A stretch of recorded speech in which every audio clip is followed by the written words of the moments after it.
right, let's hit the field. All winter long, Yankees fans and the baseball world have been asking themselves one question. Could the Yankees re-sign Juan Soto? But maybe we've been asking the wrong question. Your scientists were so preoccupied with whether or not they could, they didn't stop to think if they should. In this episode, we'll debate what the Yankees should do if they decide to let Juan Soto sign elsewhere.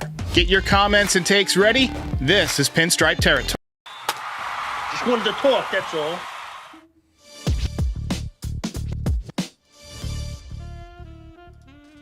Welcome back, everybody. Welcome back. Listen, you guys that have been with me all season know that I've been shouting from the rooftops, pay that man his money. You'd be hard-pressed to find someone who likes Juan Soto as a part of this lineup more than I do. But it's becoming more and more evident each day that Steve Cohen is unlikely to be outbid. Even Ken Rosenthal said today that the most likely scenario is that Juan Soto ends up with the Mets on a record contract. But even if the Yankees are not outbid, even if they somehow come in above Steve Cohen, he's going to raise the price to astronomical and ridiculous levels, which will limit your ability to build a team around him. And the Yankees have a lot of holes to fill. And we've talked a lot on this podcast about the different reasons why you need to bring Juan Soto back. I mean, he's an elite hitter. He's one of the best left-hand hitters at his age in the history of the game, comparable only to maybe Ted Williams. But I wanted to kind of explain why it wouldn't be the end of the world if Juan Soto signs with the Mets, or anyone else for that matter. I wanted to make it clear before we begin, though, that, I want Juan Soto on the Yankees. I want him hitting behind Jason Dominguez and helping him develop. I want him to hoist the World Series trophy at Yankee Stadium. But only one team can sign him, and a lot of other teams are going to be disappointed. And if it's all about money, if money is the only factor, then he's most likely going to the Mets. I mean, the at-bat that he put together before he smoked a home run in the ALCS to send the Yankees to the World Series was one of the best at-bats I've ever seen in my life. And there's about 3 guys in the sport who could have had that at-bat, and Juan Soto is one of them. He was clutch all season long. He was outstanding in the playoffs. But I've seen a lot of commenters on this channel, and I've gotten a lot of calls, gotten a lot of voicemails and so forth, that suggest a lot of fans just don't feel comfortable handcuffing themselves, or having the Yankees handcuff themselves, I should say, to a record contract for a guy who's probably going to be a DH in a few years. To say he's not a good defender is an understatement. He was in the 38th percentile in fielding run value, 12% below league average. That's pretty terrible. As a base runner, he was even worse than that. He was in the 15th percentile, 35% below league average. Putrid. We saw it all year, and we overlooked it all year because he's such an amazing hitter. But if he does walk, you have a chance to make up for it in other areas of the game. You're never going to replace Juan Soto's offense with one guy. And I've seen a lot of comments, this isn't Moneyball. You can't rebuild them in the aggregate. No, you probably can't. But you can get close. You can upgrade the team offensively at multiple spots in order to make up for some of what Juan Soto gave you. You can probably make up for the home runs. Probably won't make up for the on-base percentage, the walks in front of Aaron Judge.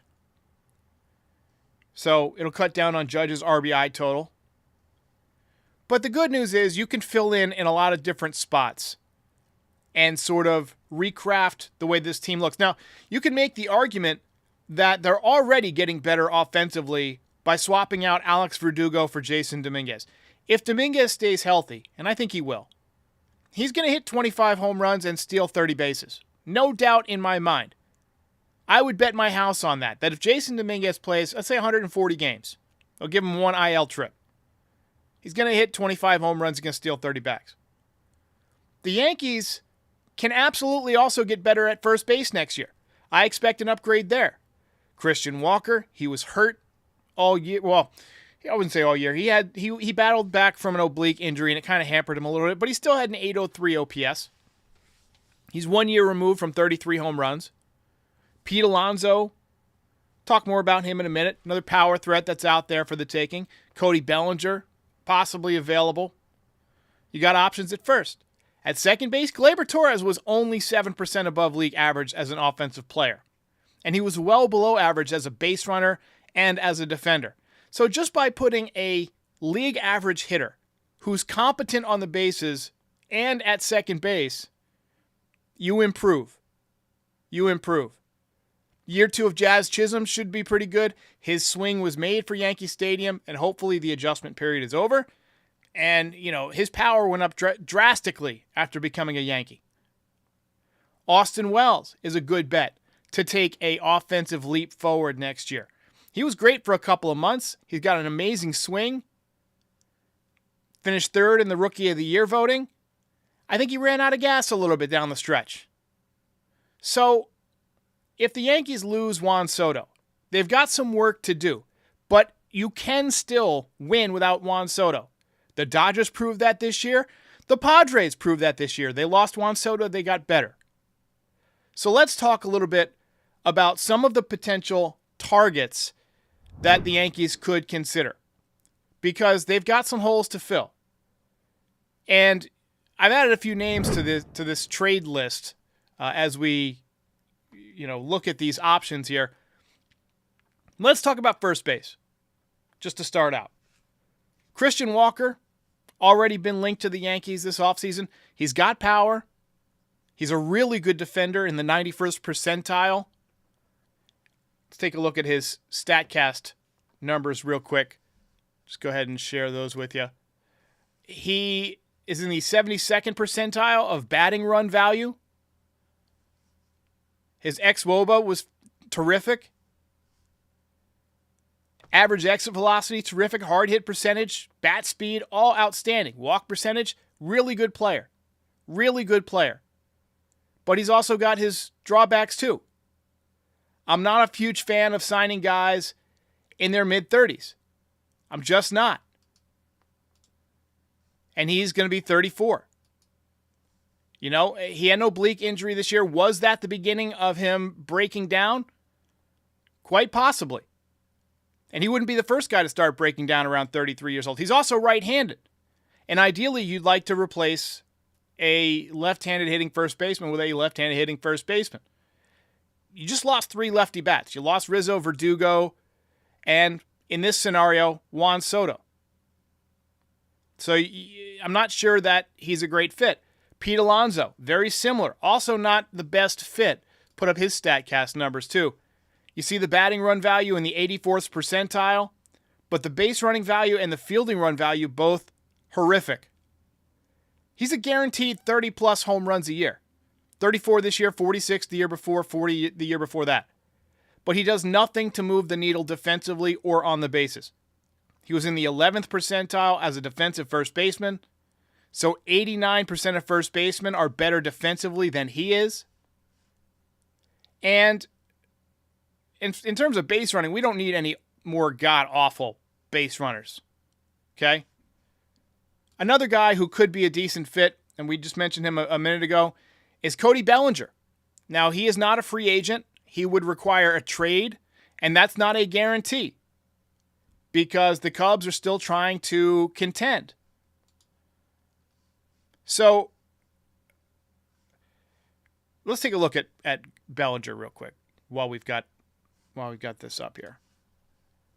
Bellinger is a guy who makes contact, batting run value in the 72nd percentile, base running value in the 80th percentile. Right there, you get better on the bases. He's a good fielder, above average. He doesn't hit the ball all that hard, but he sprays a lot of singles and stuff. Let's take a look at one of these hits here. So this is a base hit that he just sprays to left field. We're going to kill the sound here. Just bloops. He makes contact. See a 2-strike approach. So, look, that might be the type of hitter we need. For second base, you got a lot of guys that make sense. Brendan Donovan makes sense. He's my favorite. If you could sign Willy Adames to play third base, you could move Jazz Chisholm back to second base, which is his normal spot, but then you'd be wasting Jazz Chisholm's arm, except on those double play balls where sometimes, a matter of inches can mean a ball game. And Gleyber Torres does not have a great arm. You could also get Bregman. I don't think the Yankees are going to do that because of the whole Astros connection, but he could play third base. Brandon Lau from the Rays. All of these guys move the needle for the Yankees. And they would all be relatively affordable. Now, some of these guys you got to move some prospects for, and we'll talk about who we have to trade in a minute, but there's a lot of different ways you can go. And that's, if you're looking at things with a glass half empty perspective, you could say, well, they've got a lot of holes to fill. But if you're looking at the situation as an opportunity to improve in a lot of areas, it's easy to be optimistic that the Yankees could do some good things and improve in a lot of areas. I saw somebody today say that Juan Soto carried the Yankees this year. Now, I mean, you could argue that Judge carried the Yankees a lot too, that the combination of Judge and Soto carried the Yankees a lot this year. But especially in April, Soto was extremely impactful for the Yankees. And he's a big reason they won the division. But if you have a more well-rounded team, you don't necessitate someone having to carry the team, right? So just something to consider. Let's talk about trade chips, because there are some guys that the Yankees have available that has some value. Our current roster, we got Jose Trevino, catcher. He's lost some value because of his arm strength, but he's an excellent framer, platinum glove winner, can hit a little bit. Nestor Cortez had interest at the trade deadline, but his elbow injury is going to scare some teams away, but he still might have a little bit of value. You could probably move Marcus Stroman in the right deal because he only makes $18 million. Hard to believe we're saying only makes $18 million this year. I remember when Kevin Brown got his 7-year, $105 million contract from the Dodgers, and everybody's like, oh my God, $15 million a year, $100 million contract. By the way, I believe that was Scott Boras setting those records. But $18 million is more than reasonable for an average pitcher these days. And the Yankees could move Stroman if they needed to. On the prospect side, you got Spencer Jones. He's still got some value. I know a lot of people still don't want to trade him. I've seen a lot of people say you plug him in left field. He's not ready. He strikes out way too much in the minor leagues. He's actually lost a lot of value, I think, as a prospect because of how much he strikes out and how much he struggled this year. Roderick Arias and George Lombard, a couple of middle infielders who are very promising. But with Anthony Volpe basically locked in for the next 10 years, he's got 6 years, but he's a local kid. He's going to stay with the Yankees. He might have to move to second base at some point, but he's not going anywhere. I think you can move one of those guys, whether it's Arias or whether it's Lombard. I think I'd rather move Arias. Lombard's a little bit further away, and he's looked really good. He looked really good in spring training last year. I like that he drives the ball the other way. But Arias has elite plate vision. Big-time prospect. And teams are always looking for pitching prospects that can step in. Will Warren was considered a top prospect, but I think he's ass. I just straight up think he is ass. We saw him this year. He was not good. Still considered a prospect, but I have no qualms about trading him. Clayton Beeter is available. The Yankees might use him out of the bullpen. They might use him as a starter, but you could also move him too. I worry about his shoulder. He had a shoulder issue this year. You worry about guys who have shoulder problems, because the shoulder is very difficult to fix. Chase Hampton, another starting pitcher. You got Ben Hess and Bryce Cunningham, a couple of college pitchers they just drafted. Henry Lillane, 20 years old, could move up the ladder fast. He's big. He's 6'7", throws absolute gas. Just pure high-octane heat. But, again, a guy who's got to prove it against professional hitters. But he could move quickly up the ladder. So they have more than enough pieces, I think, to make a deal happen. So, we will see. We'll see how it shakes out. let's go ahead and take some comments here from the audience here. Siciliano says the Astros are trying to bring home Bregman. That doesn't surprise me, and I think he will go back to the Astros. I've kind of got him low down on my list at this point, and I don't think that Cashman would overpay for an Astros player. We've seen some guys from that Astros team get big contracts before, but George Springer comes to mind. But I don't think that Bregman will get one from the Yankees. Stephanie McAllister says, when will we know? Word round the campfires, this is moving pretty quickly. But the winter meetings are just a couple of weeks away. I would imagine that he's going to get offers before Thanksgiving. He's going to have offers by this time next week. Okay? If he doesn't have some already. John Heyman says that he has no offers. We had the report from Hector Gomez and Carlos Baerga. Sounds like it was BS. That he got an offer from $660 million from the Mets. I would expect that he's going to get some offers to think about over Thanksgiving. And then the time between Thanksgiving and the winter meetings, there's going to be a bidding war. There's going to be some back and forth between the teams that want him. There's going to be teams that duck out. But the Blue Jays want him. The Red Sox want him. The Dodgers met with him today. The Yankees want him and the Mets want him. You can't imagine 5 better markets to be bidding on you. And for that reason, I think it's wise for the Yankees to have some backup plans with some of the guys that we mentioned. So, it will suck to lose Juan Soto if he goes elsewhere, especially if he goes to the Mets or in the division to the Red Sox or the Blue Jays. And if he goes to the Dodgers, they become a super team. So there's really no good scenario for where Juan Soto ends up other than the Yankees. And you could argue that with the Yankees, he'd have pretty much the perfect situation. Hitting in front of Aaron Judge, getting all the pitches to hit, short right field porch, but it's going to come down to the money. C-Nup-T says, so it looks like he becomes a Christmas present.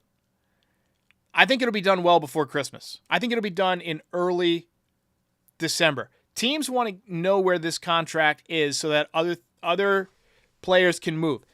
MLB likes to market the winter meetings, too. You got to consider this. Last year, the winter meetings were exceptionally boring because of Scott Boras, because he held out. Major League Baseball, I guarantee you, has let Scott Boras know, hey, we got to have some movement at the winter meetings this year. This is our big winter event. And for that to happen, we got to have Juan Soto's situation locked up. Edison Riley says, Yankees walk away from Soto, go get Santander first and third and bullpen help. Santander, a guy with 40-plus home runs, but only hitting the 230s this year. I think he hit 235. I'm not looking at his numbers, but I think he hit 235 with 44 home runs. But you could argue he'd hit probably, close to 50 at Yankee Stadium. If you tack on a few more of the right field porch. I don't know how he is as an outfielder, but Juan Soto's not a great outfielder. I think that Teoscar Hernandez is a possibility if you lose Juan Soto. You could put him in right field, slide Judge to left, play Dominguez in center. And I think Dominguez will be better defensively next year if you play him in center. Listen, he's not a left fielder. He had trouble with the triple deck syndrome, which is when you go to the major leagues from the minor leagues, you got that extra deck. It can kind of affect the way you see the ball, track the ball. Lights are a little bit higher. I'm not making excuses for the kid. He's got to play better. But I think it screwed him up, and he developed a little bit of the outfield yips, which can happen. But I talked to somebody in the know, and they said that he is absolutely working his tail off this winter on defense. And he's playing a lot of center field. He's taking a lot of balls in center field. So I think he's going to be the center fielder next year, which would mean if you have Santander or Soto, obviously, in right, Judge would have to move to left, which I'm okay with. Judge didn't look great in left field this year, though. You might remember he played out there a little bit, but he didn't look great. I'm confident that he can improve in left field. And, if you can play center, you can play left at Yankee Stadium. They're both center field sized, right? I mean, it's a big left field at Yankee Stadium. But let's not forget, Dominguez played center all through the minor leagues. He would occasionally play left, but he's a center fielder. He's always been a center fielder. He understands those routes, the way the ball is always kind of moving away. Unless it's hit directly at you, and in that case, it's usually knuckling, the ball's always moving away from you. Whereas, left field, you get slices and stuff. It's just a different, the ball comes off the bat differently, right? I've played both. I always liked playing center best. Paul O'Neill talked about how playing center field is easier, and I think he'll do better. And I think Dominguez will hit too. Give him proper spring training, all that good stuff. So, that's where we're at. El Nino says, then screw it. Mets 15 years, $900 million. I don't know if he'll get that much. I don't think he'll get anywhere near that much. But $700 wouldn't shock me. You know that Boras wants to get both the highest average annual value and the highest total value. Now, the modern day cost of Shohei Ohtani is like $46 million because there's so many deferrals. So let's just say you go $47 million and you give him 14 years. That's $658 million. So that comes up short of the total number. You're going to have to tack on a 15th year. So 47 times 15 is 705. Right there. That's probably the baseline for Scott Boras. 15 years at 47. That would be $705 million. That would be the highest average annual value and the highest overall package. That's probably what Scott Boras is asking for. Minimum. That's like his starting point. That would be my guess, just from what I know about this guy. When Alex Rodriguez was a free agent, everyone was saying, is it possible? Could he possibly get $200 million in a contract? And the Mets apparently offered him $200 million. He ended up getting $252 from the Rangers. So Scott Boras can pull these rabbits out of a hat. Could the Blue Jays or the Red Sox offer him $800 million? What's $55 million times 15? That would be $825 million. And it's only an extra, $8 million up from his starting point offer of $47 million, which would be the highest average annual value. So, look, the numbers get real big real fast when you're talking about, $40-50 million a year. But congratulations to Juan Soto. He definitely earned it. I have been talking all winter about how I sometimes feel optimistic and I sometimes feel pessimistic. The more I hear, the more pessimistic I feel about the situation. But as we said, there are other options that the Yankees can go to. That is a lot of great players available. Willy Adames, Pete Alonso, Alex Bregman, Corbin Burns, Jack Flaherty, Max Fried, Teoscar Hernandez, Jeff Hoffman, Yusei Kikuchi, Tanner Scott, Roki Sasaki, Anthony Santander, Blake Snell, Tyler O'Neill, Christian Walker. And those are just the free agents. Trade candidates: Alec Boehm, Brendan Donovan, Cody Bellinger, Garrett Crochet, Devin Williams, Ryan Helsley, Brandon Lau, Jordan Montgomery, Ryan McMahon, Luis Robert Jr., Nico Horner, and Jonathan India. These are all people who can be moved. Every single one of them. For one reason or another. So the Yankees will have options if they decide to move on. Got a quick ad from HelloFresh, then we'll be back with a voicemail, and we'll take some more of your comments. I got a new voicemail, a new audience reactions screen. Maybe we'll show you a little bit, a few other things. Oh, here's another thing that we've done. We've made the post-game, layout and stuff. It's just a simple click of the button now, so I can go back and forth from the main monologue to showing the stats on the screen, things like that. It used to be a whole separate section of the show. It doesn't seem like a big improvement if you're just watching, but it really is, like on the back end. So it's going to give us a lot more flexibility. It's going to be a lot more cool stuff happening this year. But a quick word from our sponsor, then back with your...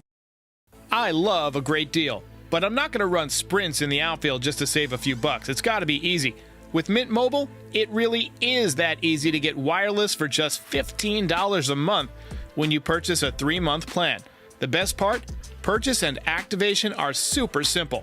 Honestly, the longest part of the whole process is waiting on hold while you break up with your old provider. Just go to mintmobile.com/territory.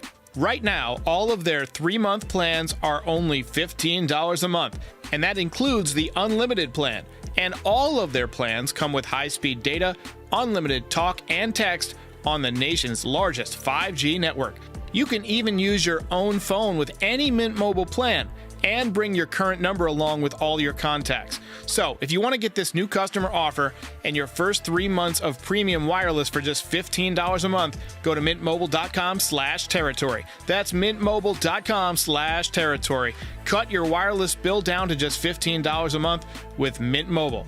Upfront $45 payment required, equivalent to $15 a month. New customers only. Speed may slow after 40 gigabytes on the unlimited plan. Additional taxes, fees, and restrictions apply. See Mint Mobile for details. All right, so we got a couple of more comments here in the chat. Manny Tapia wants to trade for Luis Robert. Is it Robert or is it Robert Jr.? Luis Robert Jr. I'm just going to say Luis Robert Jr. He's definitely got a lot of upside, but he's not going to be easy to trade for. It would be interesting if they could swing a trade to bring in Robert Jr. and also Garrett Crochet, who is an outstanding left-handed pitcher. But again, that would clean out your Phillies or your farm system. Jose Perez, speaking of Phillies, says, "Hey, you want Alec Bohm for my Phillies? Take him. We don't want him here." I got to stop reading comments while I'm saying responses to other comments, and then you get words misspoken. But I've heard that Alec Bohm has some maturity issues, that he goes crazy when he makes an out. We don't want that necessarily on the team, but he can hit. There is no doubt about that. Nick Russo says the Yankees need more than Soto. You're all right, my friend. Erik C. says the money should be enough for an elite starting pitcher, a decent bullpen arm, and a good outfielder. 100% agree. Okay, let's take a voicemail real quick. We got Joe from Connecticut. Hey, Derek. This is Joe from Connecticut. I called a little earlier about a trade with the Cardinals for Arenado, Brandon Donovan, and Hensley, their closer. And I just wanted to go more in depth with this. How about this? You make that trade. This is if we don't get Soto back. You make that trade. You sign Christian Walker at first. You sign Max Fried for the rotation. You get rid of Stroman in a trade. You maybe even dump Nestor in a trade or put him in the bullpen for long relief. And you sign Tanner Scott. Now, do you think that team would have a chance to compete for a championship next year if we make those moves? And also, I would have him signing Kiki Hernandez and Jesse Winker for the outfield. Kiki could also play other infield positions as well. Gives us better versatility and better depth. What are your thoughts? I like Kiki Hernandez as a role player. That's a good idea. And he came close to signing with the Yankees last year. Now, looking at Nolan Arenado, he's another guy who's in his mid-30s, going to turn 34 next year. I think he's a little bit over the hill, personally. 272. The power has dropped off 3 years in a row from 30 home runs in 2022 to 26 last year and now 16 this year. You look at the bat speed. That's the indicator of power. 28th percentile. It has fallen way off. Now, he is still pretty good at avoiding strikeouts. His whiff percentage is in the 88th percentile, strikeout percentage in the 92nd percentile, and he's still an outstanding defender, 86th percentile. But look at his spray chart. Barely ever hits the ball to right field. No power to right field whatsoever. Everything's to left field. And a few of those would be outs at Yankee Stadium. So I'm going to go ahead and Pasadena on Nolan Arenado. Derek, hey, Tony out in Colorado. So, yes, I say all good to let Soto walk, and here's why. If we get Soto, it means we had to outbid some ungodly amount that Steve Cohen of the Blue Jays offer.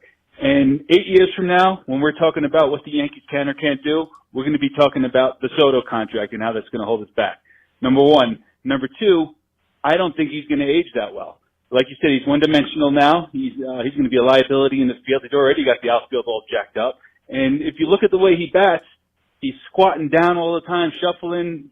An old man can't do that. By the time he's 30, he's going to blow an O-ring doing that. So he's not going to last much longer. He's not going to age well, so let him go.